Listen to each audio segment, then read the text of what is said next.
It doesn't matter to me any longer how long I live. What matters to me most is how I live. Every day, ask yourself that question, how you living? That if you're going to do something, you do it the right way. That it's never wrong to do the right thing. That how you do anything is how you do everything.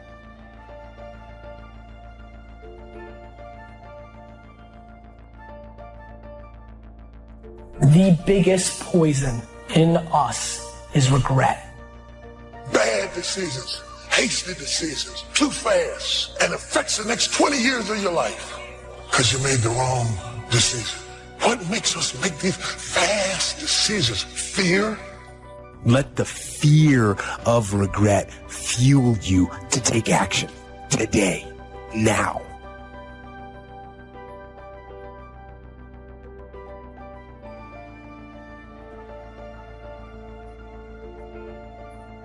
Most of us who are human have to deal with regret from time to time. I'm sure you can agree. Maybe regret because of a poor decision we made.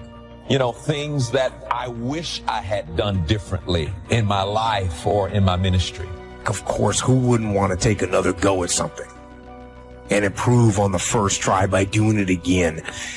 But the fact is, you don't get that chance. Don't let regret beat you down. Don't be a slave to regret. No, let it teach you. Let it make you better.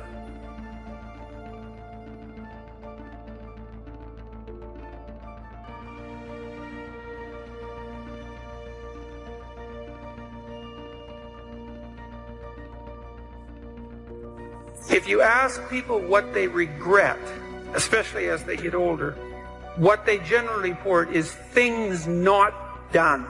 So they don't regret so much mistakes they've made, although of course people obviously regret mistakes they've made as well. So they don't exactly regret sins of commission, right? Errors that they've actively made. They torment themselves for opportunities that had presented themselves that they did not, let's say, exploit or engage in. The regret we feel for things that we've done, though intense, only lasts a short period of time. But the regret that we feel for things that we missed out on, that can extend throughout a lifetime. Because most of us are scared, and we choose to lead an easy life. We choose to take the safe path. And by doing so, we start to rack up those regrets. But there is a solution. You have to be willing to be bold.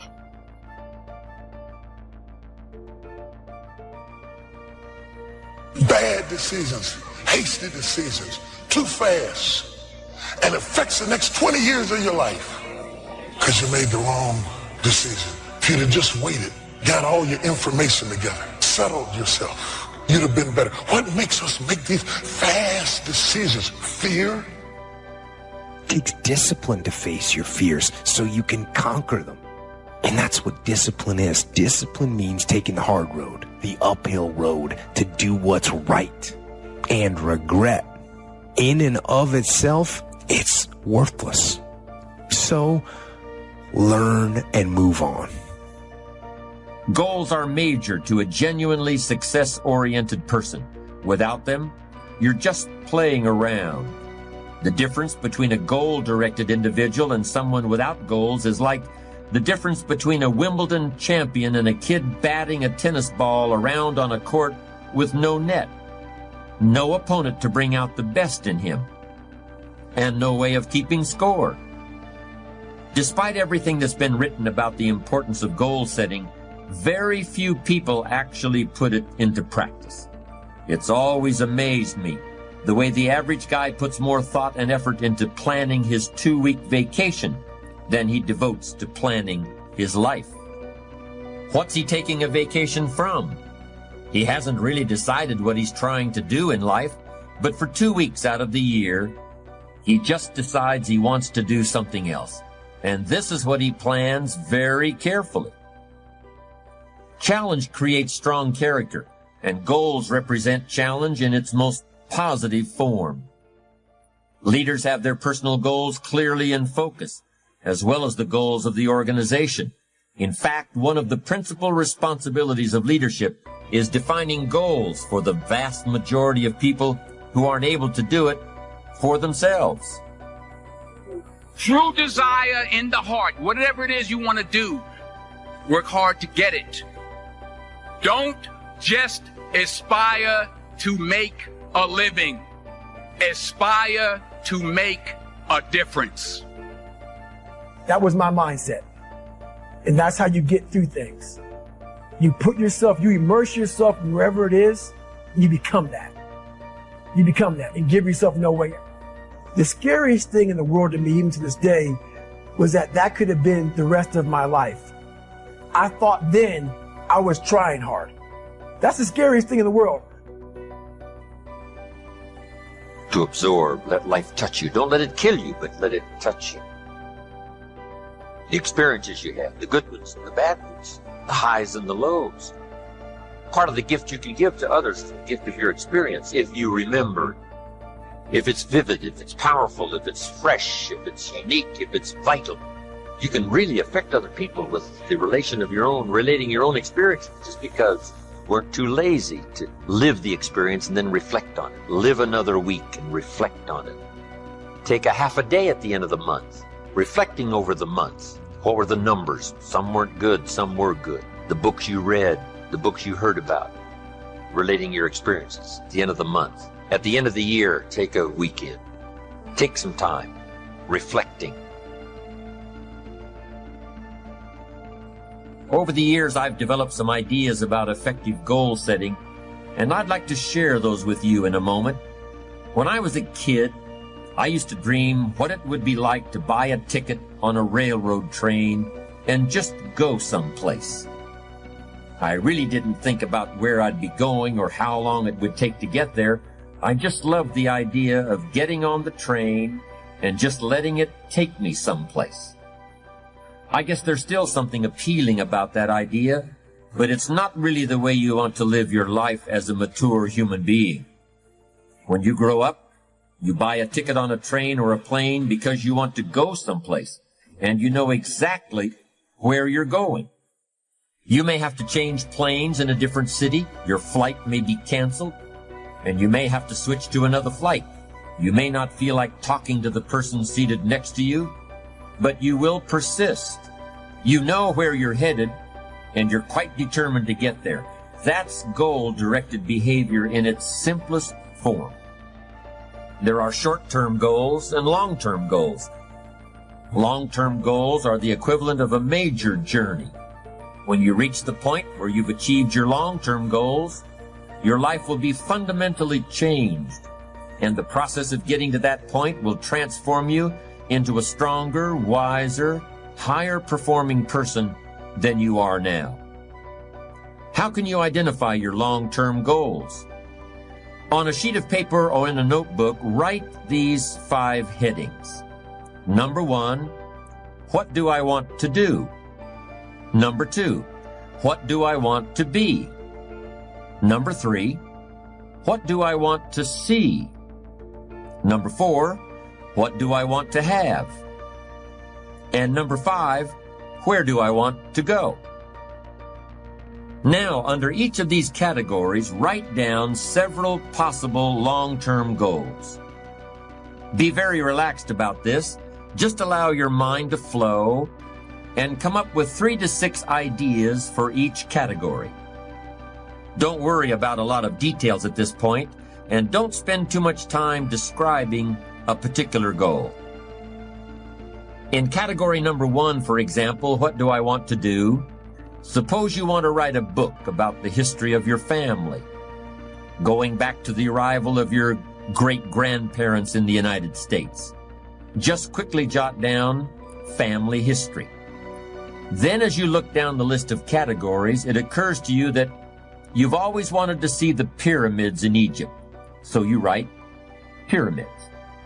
Keep writing down ideas as long as the list of categories continues to inspire you. You'll probably be surprised at some of the things that turn up. You may have kept a great many desires and aspirations hidden in the back of your mind, but the opportunity to write them down will move them to the forefront of your consciousness. That's one of the benefits of this technique. When you're satisfied with your list of long-term goals, read through the list once again. Then, beside each item, write the number of years that you believe it will take you to achieve that particular goal. For example, you may estimate that it will take you 10 years to research and write the book on your family history. But you'll need only 5 years to get yourself into a position where you can take a trip to the pyramids. Create a time frame like this for every one of your long-term goals. Immediate goals, those that will take less than a year to achieve, are important too, of course, and we'll deal with those separately in a moment. When you're finished entering your time frames, there should be a fairly balanced distribution of all your goals. If there are many 1- and 3-year objectives, but only a few in the 10-year category, maybe you need to think more about what you really want your life to add up to. What kind of life you really want to build over the long run. But if there's a preponderance of 10-year goals and relatively few of the shorter-term variety, this may be an indication that you're putting things off, that you're focused too much on where you'll be at the end of the day and not enough on what you can accomplish right now.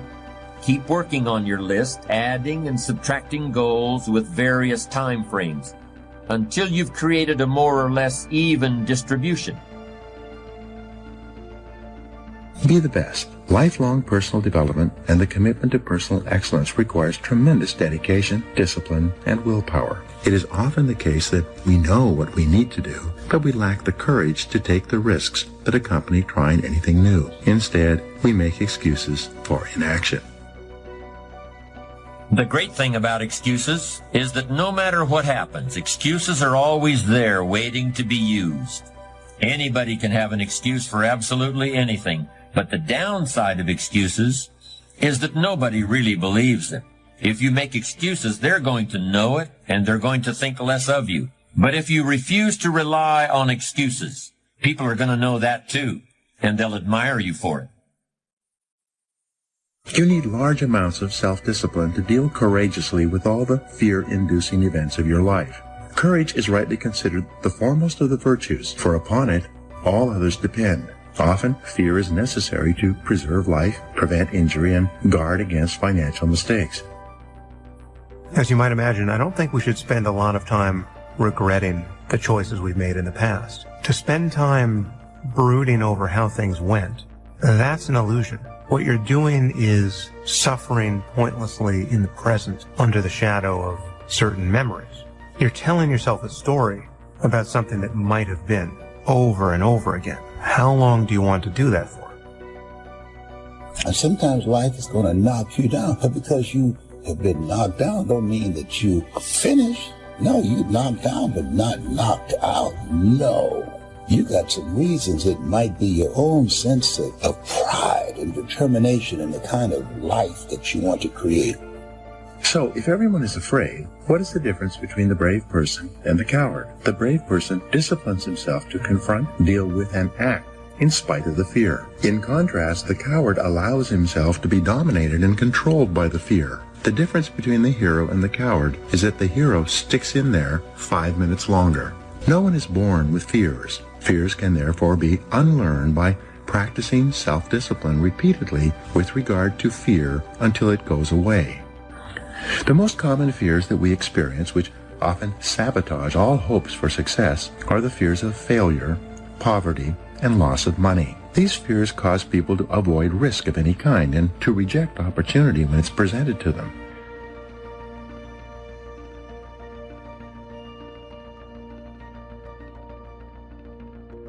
How many times have you had a great idea, didn't do anything about it, and then a year later someone did something about it, made a lot of money, got the promotion, etc.? So when you have the idea, the inspiration to act, it's time. Act. And you don't have to know it perfectly. You know, you can drive from here to California, wherever you might be, assuming you're not in Hawaii, by going west. And what happens is that you don't have to see the whole route. You only need to see 200 yards ahead of you. At night, you can drive just with your headlights, and the headlights keep moving with you. And your goal in life is to, get in the game. You don't have to see the whole blueprint. You just have to see the next steps, the next steps, the next steps. And if you keep taking the next steps, eventually you get to where you want to go. Does that make sense? We believe that when you are vibrating at the level of 100% expectancy that you're going to get something, it's already a done deal. You know, piece of cake, no big deal. We're going to win this thing. We're going to get that contract. You know, I'm going to make this thing happen. Then what happens is the universe literally responds. Sometimes when you're doing this, you're putting on it the vision of this should happen by this date. It's okay to set goals like that, but sometimes it takes a week longer, a year longer, whatever. But law of attraction says if you'll just hold the expectancy, like attracts like. If you say, I want to be a millionaire, but I don't know anyone that would ever teach me how to do that, or I want to buy a car, but I don't have any money, then what you're doing is saying, it's like calling up Domino's Pizza and saying, send me a pizza, and calling them up a minute later and saying, never mind. It's like, you know, you've got to create the space mentally to hold this vision that you've got. And that requires expectation and then knowing that the perfect thing is on its way. You should always make decisions with your heart and soul. You can use your brain for math. You can use your brain to look at the fine print in a contract. But when it comes to the actual feel of the decision, you always want to go inward and check it against your heart and soul. Here's the simple test. Does the decision that you're about to make expand you, expand your future, or expand the possibilities of your life? If the answer is yes, then the decision is yes, no matter how terrifying it is. Here are some action exercises that you can do. Make a decision today to invest in yourself and getting better, as if your future depends on it, because it does. Identify the most important skills you have that determine the quality and quantity of results you get at your work, and make a plan to get better in each one. Set excellent performance in your work as a goal, and then determine exactly what you will need to do every day to join the top 20% or better in your field. Look ahead 3 to 5 years and determine the new knowledge and skills you will need in order to lead your field in the future. Then start acquiring them today. If you could wave a magic wand and become absolutely excellent, which one skill would have the greatest impact on your earning ability? Whatever your answer, set that skill as a goal, make a plan, and work on it every day. Commit yourself today to lifelong learning and never let a day go by without getting better in some area. Now comes the really challenging and interesting part. So far, you've just been adding things to the list, but now it's time to start making some selections. Now you're going to start asking yourself what's really important compared to what might just be sort of fun. Choose 4 goals from each of the 4 time frames, 1 year, 3 year, 5 year, and 10 year. Now you have 16 separate goals. So far, you've only referred to them in shorthand fashion. But now you're going to start seeing them very, very clearly in your mind's eye. You're going to see each goal just as if it were being realized this very minute. And you're going to write down a detailed description of exactly what you see. Do you intend to open a handmade furniture store in 3 years? What will the store look like from the street out front? Will there be gold leaf lettering on the windows? Or will there be a sign hanging over the door instead? How many square feet will the store contain? Will there be a showroom area for the furniture in front and a workspace in back? Or will the furniture be built at a different location? Do you intend to have any employees, or will you run the business entirely by yourself? Think of all the questions that need to be answered in order to see your goal with absolute clarity. Review what you've written at times, and keep track of your progress toward these objectives. Above all, persevere. Goal setting is a very important first step, but goal achievement is a continuous, lifelong process. That's what makes it so challenging. That's also why it's so extremely rewarding to finally attain your long-term goals. With regard to immediate goals, those that require anywhere from a day to a year to achieve, I recommend creating lots of objectives that can be accomplished in a month or less. Write them down. Read what you've written at frequent intervals. Keep track of your progress. And do something often. that brings you closer to realizing these very short-term objectives. That way, you'll always have something to celebrate. These goals are not only important in their own right, they're also confidence builders. I want to talk to you this morning about a God who will meet you in suffering, who will meet you in the storm. I want to talk to you about a God who will hold your mind together when your marriage is falling apart. I need him in my crisis more than I do in my moment of exaltation. I need him in my agony. I need him in my confusion. And I need to know that God cares when the storm is raging. I need to know that God cares when I can't go about life as normal. I need to know that God cares when I've lost my job. I need to know that God cares when I don't know how I'm going to feed these kids. People get, oh, this door closed, my business closed, my job closed. When a door gets shut, all you got to do is walk up to home. This is God. Could it be that he's setting you up for an upward move? That there's a different door that was better than the door that got shut in your face. I have known him through tears.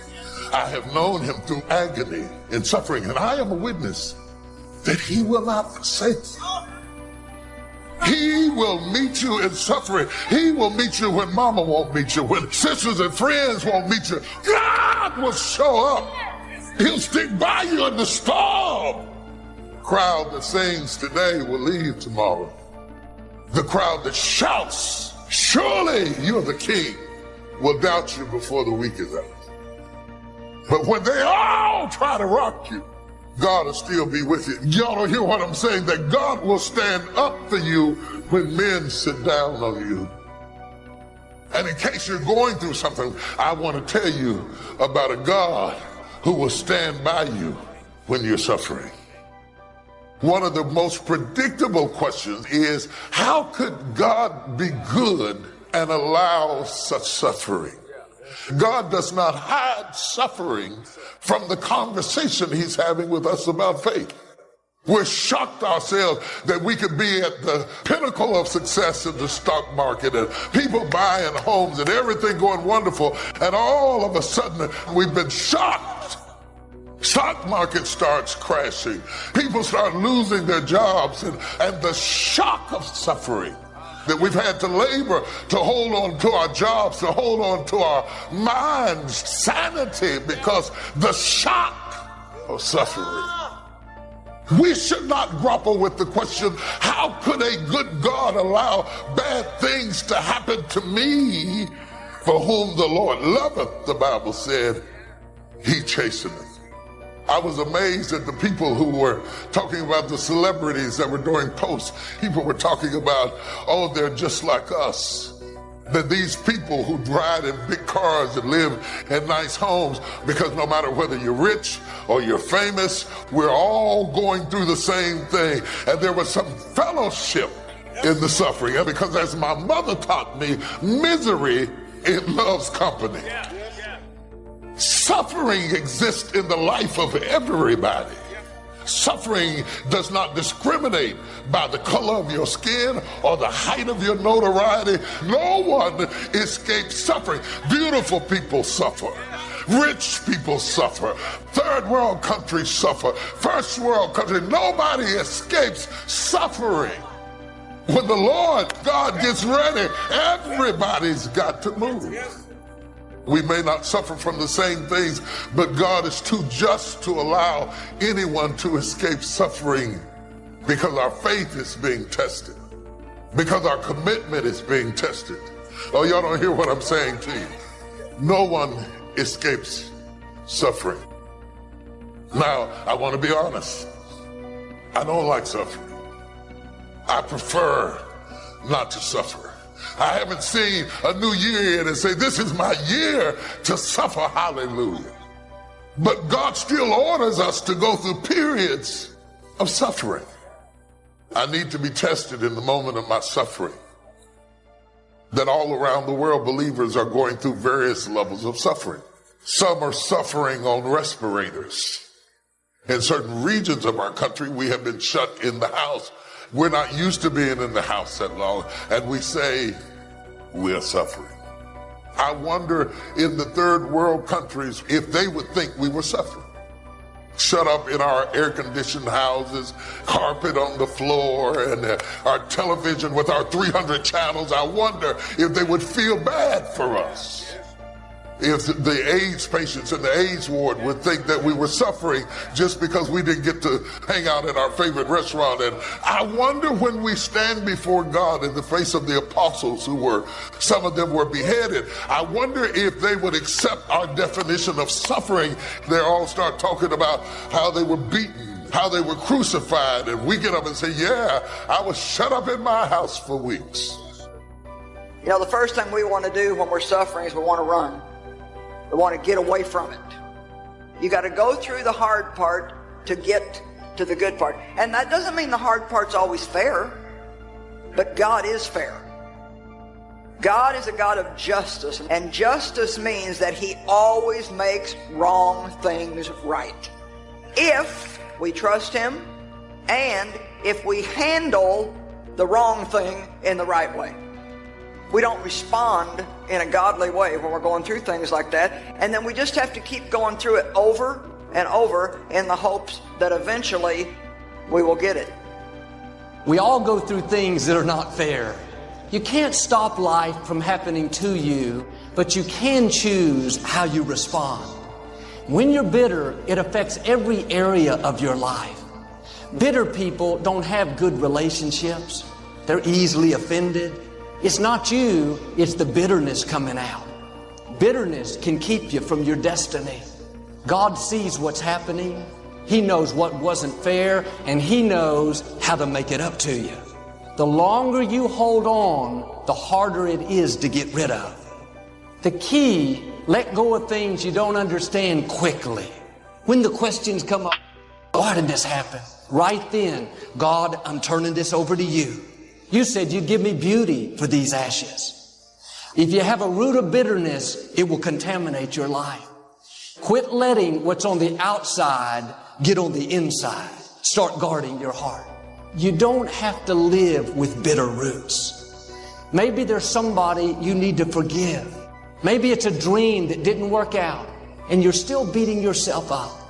God, I'm still angry over what happened when I was 10. Still grieving over my loved one that I lost 12 years ago. I want my passion back. God, help me to let it go and move forward. Find out what it is and ask God to help you.